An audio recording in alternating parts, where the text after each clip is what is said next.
ሰለሞን ያለሽ ማርያም አበባዬ ሰለሞን ያለሽ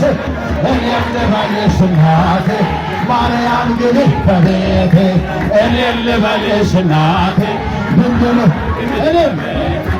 እኔም ልበልሽ እናቴ ድንግል ሆይ ግቢ በቤት የባሪያውን ወርደህ ተመልክተሃልና ለወለድሽው ንጉሥ ይድረሰው ምስጋና ከልቤ ወጣ እንጂ ከንቱን አይደለም ንጽሕት እንላለን እኛስ ለዘላለም